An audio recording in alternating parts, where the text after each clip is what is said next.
The Jazz went to Brooklyn last night and lost. Not a big deal. I think if you watch the show yesterday or listen, you know that we said felt like this was going to be the one that they lost. But I think the bigger story is this Donovan Mitchell wrist injury that we saw creep up almost out of nowhere last night. And the Nets broadcast had a whole like video package of him dealing with this wrist injury. And it seems like, while it doesn't seem to be a major issue, he still shot the ball pretty well. It is his shooting wrist, Jake.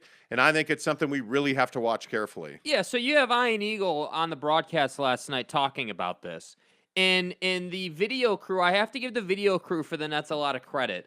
Ian Eagle had no idea that in pregame, because they do the pregame show and they sit on the floor and they do the whole spiel, right? Well, they have chairs on the floor. On the They don't floor, actually, the right, guys they don't don't actually sit on the hardwood, right? with- It's sitting on chairs on chairs. the floor, right, It's and stuff. not sitting right. on the floor. So Ian Eagle and his co-hosts there are sitting on chairs on the floor, and Donovan Mitchell is just standing behind them shooting, and he's like messing with his wrist. He's like grabbing his wrist, and he calls the trainer over, and they get all of this on video.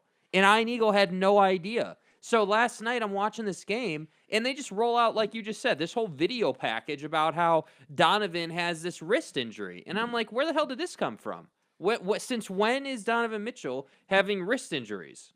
Like, first it was his ankle, now it's his wrist. Like, I didn't see any major incident that would have caused this. So I don't know. It's just interesting. Like, I don't think, this isn't cause to say the sky is falling and everything sucks and the house is burning down per se. But it was just really interesting to see Don roll out with that type of, nagging what seems to be a sore wrist. And they also showed him playing with it on the bench and like in the game. And so he's dealing with it. He's kind of going through it. So I don't know. To your point, he did shoot really well. He did look pretty good last night. So I don't know. I'm not really that concerned about it, but you never want that guy to be playing hurt, So I think, Don did well, even if he's dealing with the wrist injury.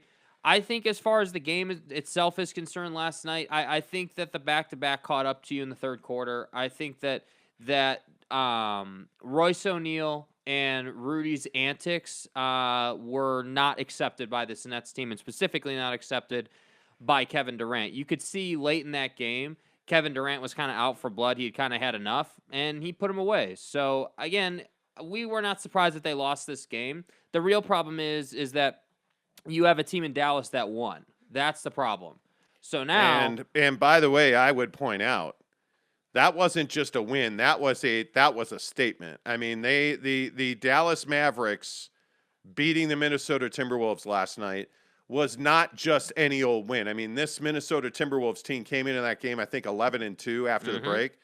Karl Anthony Towns, like D'Angelo Russell had the pass of the year likely. Like Patrick Beverley was in Luka's head, and then all of a sudden, Luka started being Luka, and the Dallas Mavericks won that game. And what that says, and I think why it's such a good point to bring that up by you, is Dallas is just now a game behind the Utah Jazz in the West for the fourth spot.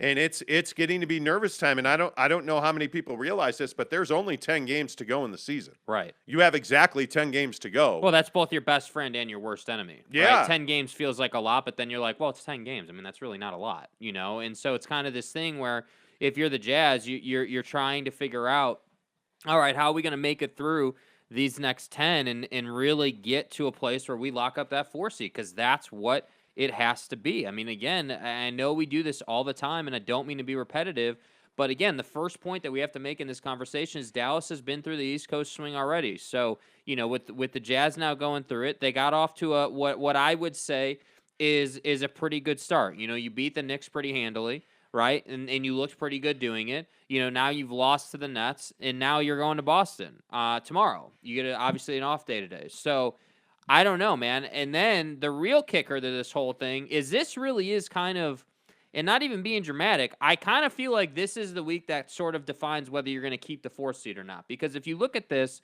you've got Boston on Wednesday, Charlotte on Friday, Dallas on Sunday. Those 3 games, let's say that you were to win all 3 of those games, you've essentially locked it up. Because if you do that, you've beaten Dallas head up, which basically ends their chance. But let's say that you win Boston, you win Charlotte, and you lose Dallas. Well, now what has Dallas done? And the narrative continues, and the problem with that is Then you're going to LA for both teams. Then you've got Golden State, Memphis, and Phoenix come in. So that's what I'm saying. These next 3 games are huge, man. Like absolutely, positively vital for this team. Yeah, it is the season defining stretch. I mean, and look, I don't think any of us are under delusions of grandeur that this Utah Jazz team is going to compete for a championship this year. But this is the difference between going out in the first round or maybe having a chance to compete in the second round of the playoffs. Mm-hmm. And in this league where you just take it one night at a time because injuries happen every night, you just need to get through the first round of the playoffs. And if the Jazz can have home court advantage, if they hang on to that 4th spot, I think you're in good shape. You have a chance to win that Mavericks series. But if you got to go to Dallas for a Game 7, you like the Mavericks' chances of converting that at home. Especially now, again, I point out Bojan Bogdanovic is not healthy. Yeah. Bojan missed another game last night. And I think if Bojan's playing in that game, you have a much better chance to win that game because obviously Ben Simmons now for Brooklyn, with this herniated disc in his back, he's taking epidurals and pain shots, and there's some concern in Brooklyn. He will not play this year. Yeah. And you look at those kinds of situations, teams become vulnerable. And you have the Dallas Mavericks who are just a Luka Doncic injury away from being irrelevant. You look at Steph Curry's injury in Golden State. You look up and down the standings, and every team is injured, whether that's the Lakers, the Clippers. Certainly, you look at Denver's situation. I mean, you just know that you are one injury away. And right now, you see Bojan Bogdanovic battling it. I still maintain that Rudy Gobert is not close to even 70%. Yeah, it does seem like he's hurting a little bit. He had another atrocious performance last night as far as, his impact offensively. He got some cleanup late in that game, but Rudy Gobert struggled to make an impact, and it's because the game was at high pace, and Rudy's not running the floor as well as you usually see him do. Yeah. And so you're starting now to add that to Mike Conley load managing, to Donovan Mitchell battling this wrist injury on his shooting hand, and you start to grow some insecurity about what this Jazz team can do and their lack of depth. Yeah, and I think that's the key right there, the lack of depth, because that I think is the most important point of this whole season of what we've seen. Because remember, if you go back to the start of the season, what were we talking about? What was everybody around the Jazz talking about? Well, we need to make sure that Mike is healthy for the postseason. That was like the first major thing. And then that also swung to making sure that Don is healthy for the postseason. And I think the Jazz, for the most part this season, have done a pretty good job of managing Mike Conley. Now, obviously, Don has missed a decent chunk of games. Rudy missed a decent chunk of games, and now Bojan's missed a decent chunk of games. So when I look at the rest of these teams in the West, you look at, Minnesota or Dallas or any of these teams we've been talking about, even Phoenix, their ability to absorb injury and still win is high. I mean, you look at Phoenix, no Devin Booker, no Chris Paul there for a few games, and they were, just clicking along, just winning every night, no problem, all good to go. And I'm not quite sure that the Jazz have that sort of that build within them. I'm not so sure that they have the talent on their bench to do that right now. I will say Jared Butler had a bit of a nice showing last night. I thought that, he obviously made some mistakes, and he does pretty much every time he's out there, but he made a couple of really nice shots, and he showed you some flashes of what he might be capable of in terms of giving you 10 to 15 points off the bench here and there. So I really liked what I saw out of Jared Butler. So I don't know, man. I just think that you can't have, as far as Don and the future of this team and that whole conversation goes, you can't have a first-round exit this year. That just is not going to work. I think a second-round exit is fine, but you got to win at least one series this year. Yeah, I honestly just don't think it matters. I mean, you're dealing with so many issues around this ball club right now. You're just trying to get through it, in my opinion. And that's why I say last night, this was a valiant, hard-fought loss for the Jazz. They never quit. You're playing, I think this is 4 games in 5 nights and a back-to-back. I think that this was actually a really good performance out of this ball club, and I think it shows you last night is why you value Quinn Snyder so much, because he had this team ready to play. And you got outshined by arguably the greatest scorer in the history of the NBA, and Kevin Durant. And, I mean, that guy is playing out of his freaking mind right now. And Brooklyn's a very good team. I think on a game of rest, the Jazz might win that game last night.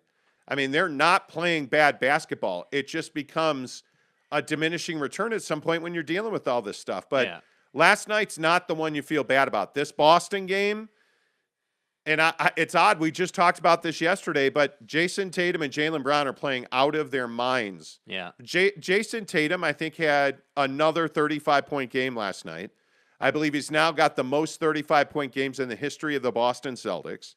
I mean, Jason Tatum is playing incredible basketball. I think he's only 24. And I don't know how you stop him if you're the Jazz. And the things that worry you about the rest of this trip, like the Charlotte game. The Charlotte game really is one of those games that stands out to you that's that game you go and you lose and you're really frustrated you lost. Yeah. And you're trying to figure out, well, how does this team play faster? Because when everybody's healthy and you have your top 7 players, you're a slow, plodding, methodical team. Mm-hmm. Because if you look at how many guys on this roster really play fast? Well, it's Jordan Clarkson. Yeah. He plays fast. Don is not a fast run up and down the floor type player. Don is much more a methodical run around pick, shoot threes. You know, I will tell you his distribution, I thought he actually passed the ball really well last night. Mm-hmm. But that's their style. Mike Conley's not a fast player. Rudy Gobert's not a fast player. Boyan's not a fast player. That's why teams like Houston give the Jazz all they can handle, because all Houston wants to do is run around with their hair on fire. Track meet. Right? That's how those guys have to play. Yes. Now, the problem in a team like a Boston or a Charlotte is they're skilled at playing at a very fast pace. They can hit threes. They have elite passing. They rebound with athleticism. Like, those are the things that worry you about the rest of this trip, is you play really fast teams when you're not a fast team at all. Yeah, and I think that fast games tend to up the injury risk a little bit too when you're running and you're playing that brand of basketball. I mean, that's definitely a more physical style game as far as health is concerned. So, I mean, I just think that, look, I think that this game last night, you were definitely in this game, and it got away from you later in the game, no doubt. But what does like a Daniel House mean in this game? I think a Daniel House could have done a bit better than Royce did on KD. But the thing is, here's the thing. I tweeted a video last night of Royce just getting torched by Kevin Durant. And it's one of these things where you're never going to ask a guy or say to a guy, hey, you got to go out and stop Kevin Durant. Nobody's locking down KD. Yeah, it's just not happening. But what you are going to ask him to do is make his life as difficult as possible. So what I would point to as a perfect example of this is PJ Tucker in the playoffs last year. When they went to 7 games, I think it was, and PJ Tucker just made, KD's life difficult. Got in his head, was real physical with them. They got into it. They were jawing. Like that's what you have to do to Kevin Durant to make his life difficult. Is he still going to put up 30, 35? Yeah, absolutely. But it's the way in which he has to work to get those. That's what you're after. And last night, I really felt like whether it was Rudy Gay, Royce O'Neal, any variety of guy that they wanted to throw at Kevin Durant, they just had no answer for it. And that's my biggest thing. Like you need to get House healthy, because in my opinion, he is a better defender at this stage in his career than Royce is. I think he's got a better first step. I think he has better instincts.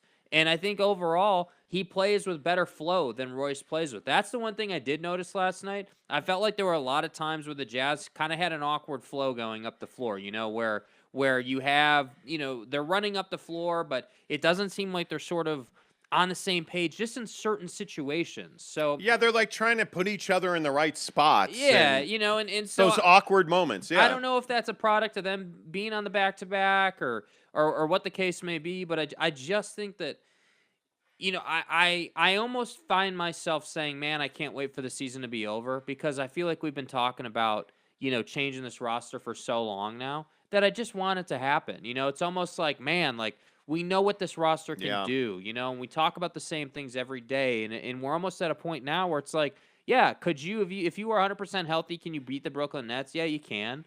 But again, if they're 100% healthy, can they beat you? Yes. And that's my point. Like last night, they didn't even have Kyrie, and they still controlled the game. So that's why I say all you should be focused on if you're a Jazz fan right now is these next 3 games, and the Ugh. Boston game will be a great measuring stick for who you are as far as the playoffs are concerned. These next 3 games are massive, and that's why I say it. And I'm not making Charlotte out to be, any kind of world beater. I think they're 500 right now, or a game over maybe.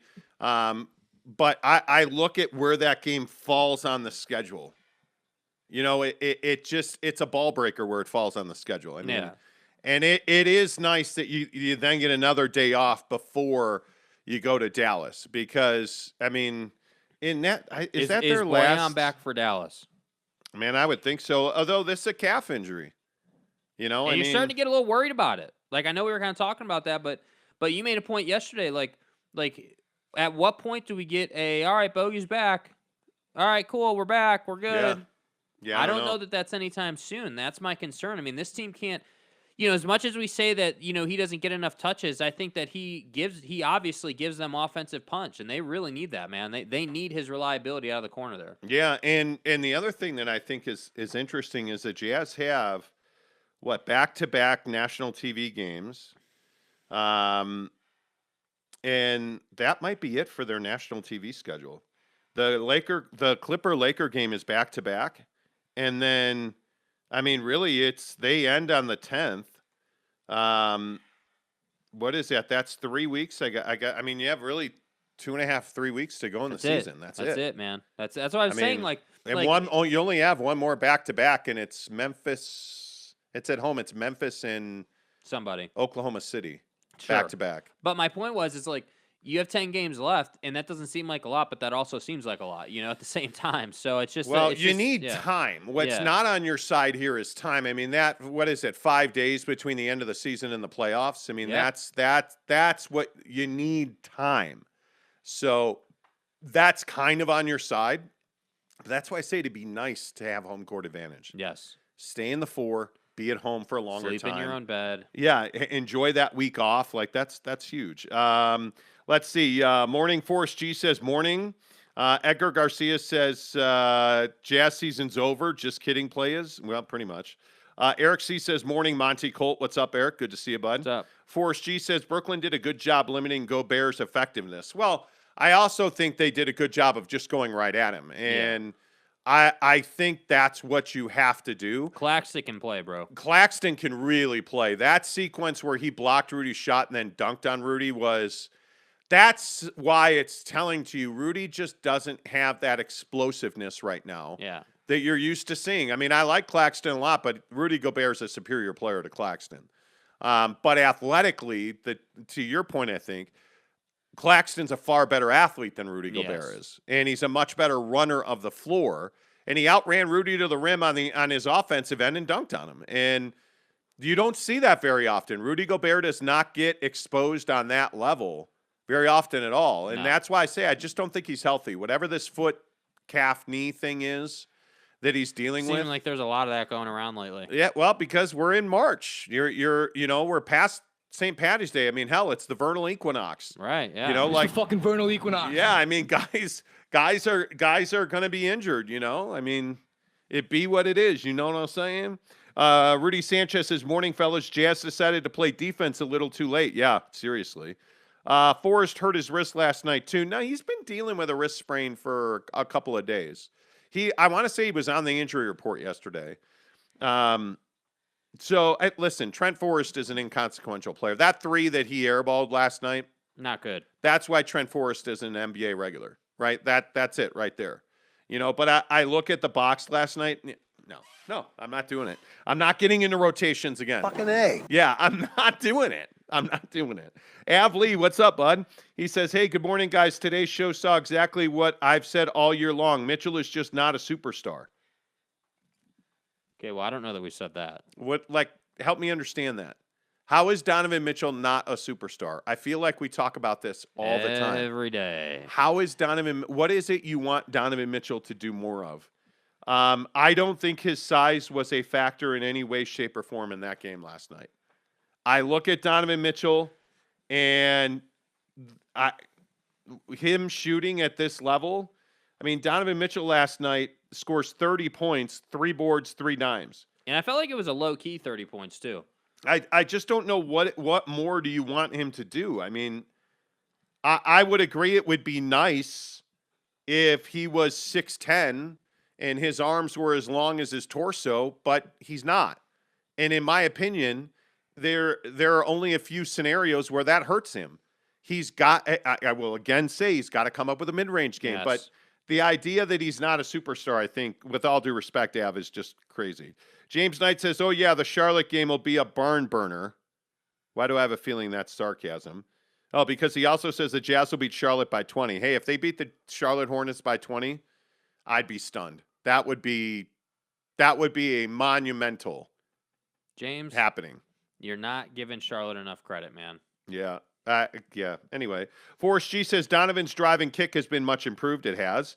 Leonard Donen Endulov, you in us. Good to see you again, Leonard. LDN. Right. We back, boys. Love the show as always. Thank you. Appreciate it. Mr. E, good to see you, friend. He says Snyder not playing Eric Paschall again. Playing Butler 5 minutes. Buckets O'Neal with 2 points.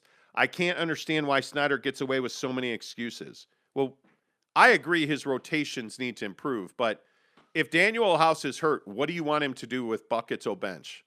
I mean, I don't know what you want him to do with Royce O'Neal. Yeah. I mean, is there an alternative to Royce O'Neal? I think that if you're willing to play Jared Butler now, why wouldn't you play Paschall? I mean, I just think that... I don't think Paschall can check Kevin Durant. I don't. Nobody can check Kevin Durant. Right, but at least is, Royce can stay in front of Kevin Durant most times. Well, no, he can't, actually. He didn't. He got blown by Kevin Durant, like, repeatedly last night. The only time he stayed in front of him was on the baseline in the post, which you would expect him to stay in front of him in that situation. Right, but you're not asking him to lock him down. You're just asking him to take his space, and Royce did an okay job of that. Eric Paschall is not the defender that Royce O'Neal has the potential to be. I like Eric Paschall a lot. His role is not defending Kevin Durant.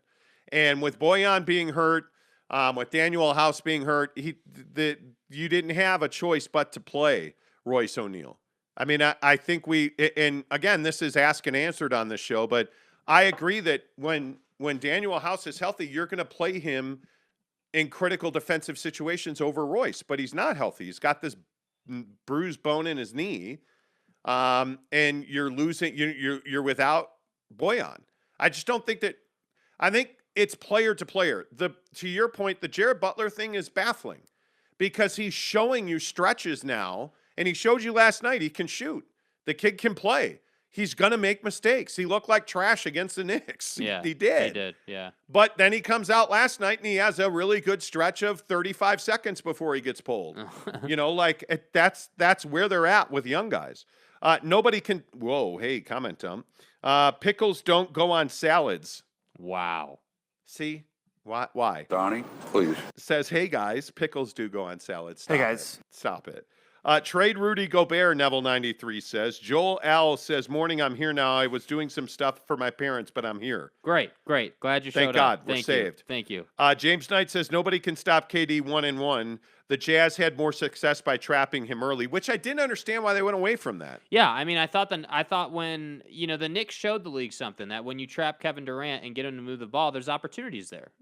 Forcing somebody else to take that shot, especially when Kyrie's not playing, it's definitely a reasonable strategy. So without Seth Curry, without Ben Simmons, and without Kyrie Irving, I absolutely agree you should double Kevin Durant, and they did late in the game, and they almost got a turnover out of it.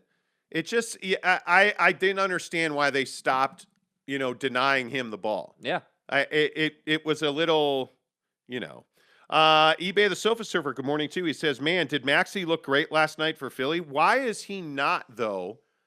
And this is the thing that frustrates me about Philadelphia.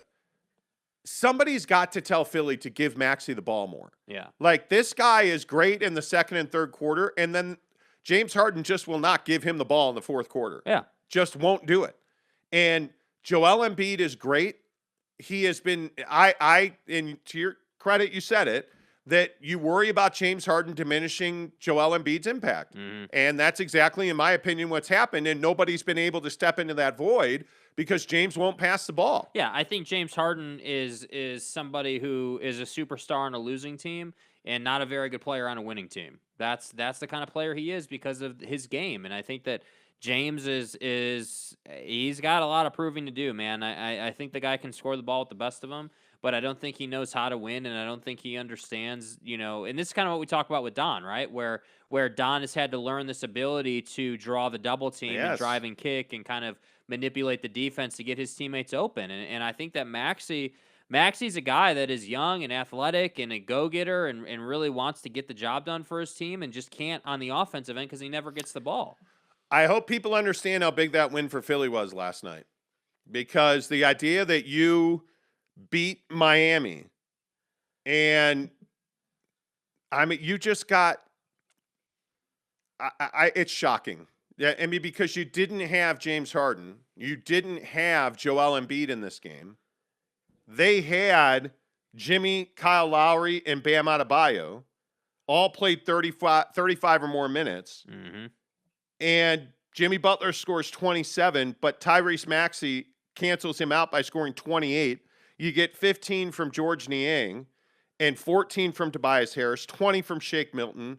Furkan Korkmaz scored 18 off the bench. Like, why will they not feature Tyrese Maxey? I just don't understand it. Yeah. And that's why Doc Rivers is so incredibly frustrating.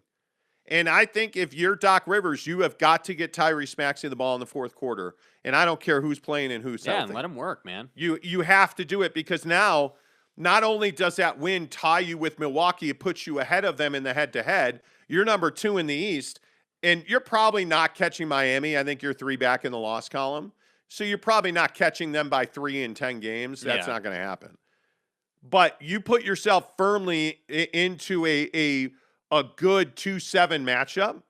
And to me, I think that you're looking at a situation where you'd much rather play Toronto right now if it all ended. Now you got to go through the play-in tournament and all that crap. But if they started today, you're playing Toronto instead of Brooklyn, right, or Chicago, and I'm much happier to do that. Mm-hmm. So that was a huge win for Philly. Yep. And by the way, again, Joel Embiid gets to rest a game, and you still won. Mm-hmm.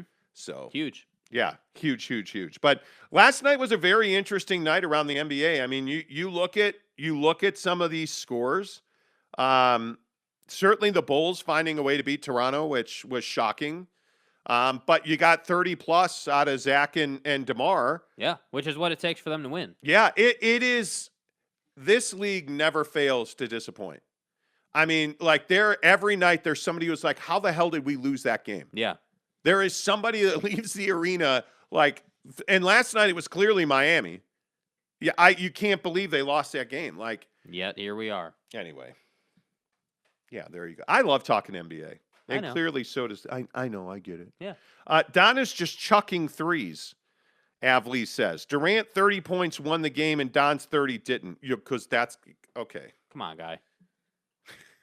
You're trying to compare Donovan Mitchell to the best scorer in the NBA right now, arguably the best scorer in the history of the NBA, and Kevin Durant, who has got a superior surrounding. Did anybody see Blake Griffin last night? Did anybody see the contribution that the Brooklyn Nets got Patty Mills. From Blake Griffin? Patty Mills is a regular on that team. Yeah. You expect that out of Patty Mills. He is a veteran player. You expect him to knock down shots. You do not expect a guy who has been left for dead 2 years in a row, one by Detroit, now by Brooklyn, to say, okay, you know what? We need you, Blake, to come in here and play a critical role for us against the Jazz. And not only does he play a critical role for you, but he gives you 20 minutes, 9 points, 4 boards, 3 dimes, a block, and he's 1 of 2 from 3. Yeah. And gives you those 20 minutes were really important. And what did he do in those 20 minutes? He guarded 3 positions, including Rudy Gobert. That's why the Nets, they've just got to get a place where they can play Kyrie at home and Ben Simmons figures out his tailbone. Mm-hmm. Like, I mean, that's really what this comes down to. They've got to find a way to get Ben Simmons able to play and to have Kyrie, Ben Simmons, and KD on the floor at the same time. Which I'm not sure that ever happens. I don't think it does either. I really don't. And by the way, the other thing that I would say is that You also get Bruce Brown giving you 22 points and 7 boards with 5 dimes. Yeah. Another guy who flies under the radar but contributes. Who's the Bruce Brown on the Utah Jazz? Because they don't have an athletic 2-guard on this team outside of Donovan Mitchell. So if Don and KD are the comparable, show me where the other contributors are. Show me where's the Claxton. Okay, well, if we throw out Claxton and Rudy Gobert, okay, then where is the Seth Curry? Okay, well, if you throw him out and Mike Conley out, but we can just keep going down the list. Like, where's the Patty Mills then? There's not. Where's the Johnson? Where's the Edwards? Edwards is a Cam Thomas. Where's the Jazz Cam Thomas? A young guy developing, playing significant minutes and giving you 13 minutes, 4 points, and 2 boards. Jared Butler. That's the difference with the Jazz. The Jazz, instead of all those guys, are running out, Hassan Whiteside, who, again, last night for like a 4-minute stretch just didn't run hard. Just did not run hard. And everybody's going to look at the box and say, well, he played 17 minutes and he gave you 6 points and 5 boards. What do you want? I want him to play hard for his 17 minutes. That's what I want. And I look at this team and I simply say, you're Don and everybody else on a lot of nights. Mike Conley thankfully shot the ball well from 3 again last night. But you're not going to win many games when Rudy gives you 4 fucking rebounds. Yeah, that's not good enough. Rudy Gobert played 31 minutes and gave you 11 points and 4 boards. And by the way, how many blocks did Rudy Gobert have last night? How about 0? Not a single one. Dude. Like, you can't. Like, I understand that he's a defensive player of the year and he's entitled to an off night, but 11 and 4, like. And I was a little surprised that Nickeil Alexander-Walker didn't get any single 1 minute last night. DNP, coach's decision. I understand why Pascal, I don't know. The rotation thing is what it is. The Jazz don't have the weapons that a team like Brooklyn has. Nope. They don't. So we can sit here and criticize Donovan Mitchell. I'm not criticizing Donovan Mitchell. If you really think Donovan Mitchell's the problem with this team, you don't know basketball. With all due respect, come on. Joel L's said, "Whoa, hey now." Joel L says, "May I ask a question? It's not pertaining to basketball, but may I ask?" No, you can't. Like, what can you ask a question? Yes, of course. eBay says Toronto has been hot as well. Brown playing well for the Nets. Yeah, absolutely he is. One more point about the Philly game. Maxey was in foul trouble first half. The win speaks volumes about Philly. It really does. That's a tough team. And that's why this whole James Harden thing has such an impact on the Eastern Conference. It's incredible that he has just been garbage for Philly. Yeah. Like, he is not. I think a lot of people looked at that debut and they were like, oh, man, he's been amazing. Sliced bread. He's not been amazing. Yeah. James Harden has not been amazing. That's going to be an eBay. I agree with you. I think that Philly win says a lot about them. Yeah. I mean, that you're able to play that well. Eric C says, damn, is there really a Jazz fan that would trade Donovan Mitchell? Guys, Eric, there are a ton of Jazz fans, and this is why, if you listen to the show yesterday, I just don't know that Jazz fans value Donovan Mitchell the way they should. Yeah. Every day on this show, there's somebody like, oh, Don sucks. Donovan no D Mitchell. Yeah, there's some. I mean, if you don't understand how good Donovan Mitchell is, and that he's not close to his ceiling, I don't know, man. I don't know. Eric says the Jazz have the same chance of beating the Nets as atheism does beating Jesus Christ. Exactly right. Exactly right. Wow. Jesus Christ destroys atheism, then says, Eric, you aren't very wise. Bad comparison. Utah has already beaten the Nets with Harden and Irving and Griffin all playing. Claxton, too. Okay. eBay says, I felt like Trent Forrest. I like Trent Forrest and want him to succeed, but he's not a good finisher in traffic. And I think he can't. Well, I don't think. Problem with Trent Forrest is he can't shoot. Yeah. I mean, it is. I don't know if he knows this. He plays in the NBA. He might need to learn how to shoot. My man is terrifying to watch in the corner shoot a 3. Like, he missed everything with a 3-ball and he hit the corner of the backboard last night. Yeah, Hernan Gomez had one of those too. No, Hernan Gomez. I love how I have people tweeting at me about how Hernan Gomez, Juanacho needs more minutes. And what the fuck are you talking about? If Juanacho needs more minutes, just pack it up because we're out of here, man. Yeah, dude. Are you serious? It's not. Hernan Gomez does not need more minutes. That's the guy you play Eric Paschall instead of. That's like, and I don't know, honest to God, I don't know if Hernan Gomez fathered somebody's children. I don't know how he's getting more minutes than Paschall. I really don't. I'd love it to be wider. I don't. I really don't. eBay the Sofa Surfer says Don is my favorite player in the league. I love Donovan Mitchell. I mean, I want that once he gets in mid-range, we can start comparing him to Book and Tatum.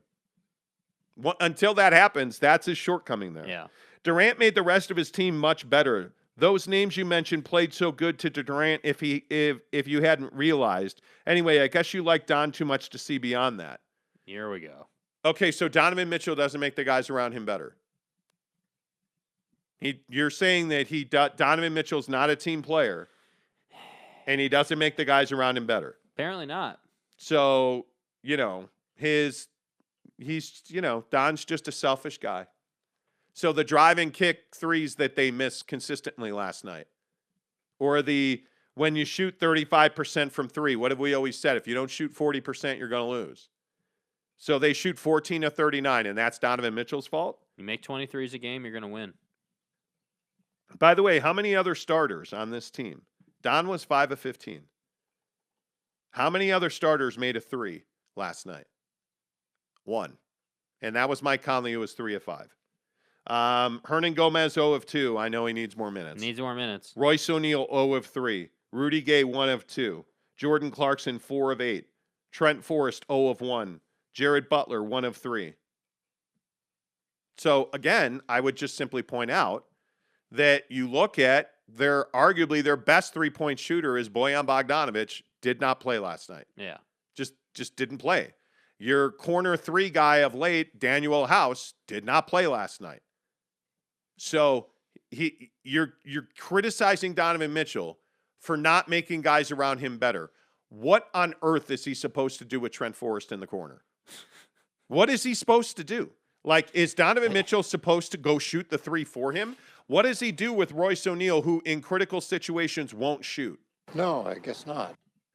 Tell me, without Bojan Bogdanović, who he has developed chemistry with, hey, I'm going to drive and kick to you. Tell me what you want him to do. There's 2 guys that he can really count on right now. Jordan Clarkson, who shoots way too many bad threes, in my opinion, but makes them, and Mike Conley. And Mike Conley is a guy that routinely gets drive and kick threes out of Donovan Mitchell. So tell me again how he doesn't make guys. This is what I'm trying to understand. Yeah. Like, what is it so Av Lee, seriously, so you're advocating for trading Donovan Mitchell? For what? First of all. What is this team without Donovan Mitchell? Yeah. What is it? Like, not a playoff team. Because do you think you're going to get a guy that's this dynamic on any level in return for Donovan Mitchell? Because Don's not paid at the top of the league. I got news for you. Donovan Mitchell is not one of the top 10 paid players in this league. Yeah. I mean, I think, with all due respect, Av, I just don't understand what you want him to do. He is a guy that is developing. He has gotten better every single year. Donovan Mitchell has improved. He has brought something new into the following season. I don't know what you want. Lob to Gobert. Okay, so this is now a Gobert thing. Av Lee says lob to Gobert. Okay, so you want Donovan Mitchell to drive and lob the ball to Rudy Gobert. Is that what wins games for the Jazz? Because you can't have it both ways. And I will simply say before we move on, because we have been over and over this all day long. If you are featuring Rudy Gobert, you're losing games. Yeah. If this Utah Jazz team throws lobs to Rudy, you're losing games. There's one way that this team thrives. There's one way that this team wins, and that's shooting the 3 in volume. That's who they are. They are not a team that lobs the ball to Rudy 10 times a game, and all of a sudden, because you can't compete at that level because you're terrible defensively. Yeah. So you give up a whole hell of a lot of twos. You do. We saw it last night and throw out Kevin Durant. Bruce Brown had his way last night. Patty Mills and again, Patty's an elite, in my opinion, bench guard in this league, because he shoots the three so well. But if you look around that roster, look at what Claxton did to Gobert. Yes.